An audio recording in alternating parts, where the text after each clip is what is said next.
Hi, my name is Meghna Parekh. I'm the founder at Basil Creative, and today I'm at École Intuit lab.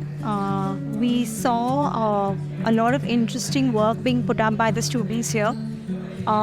Very surprising that 18 months is all that it took for these students to come up with such interesting work.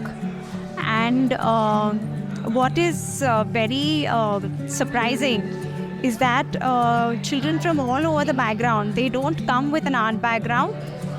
They've come from all fields like finance, marketing, etc. And they have put in their time, effort to work, on design projects. So I found that very interesting. And I must say a lot of work that faculty is also put in to bring the children to this level. And I've visited other colleges also. What people put in there in about 3 or 4 years is what I can see here in 18 months. So I feel that's again a great achievement in itself. And we're looking forward to be hiring students from here. Thank you so much.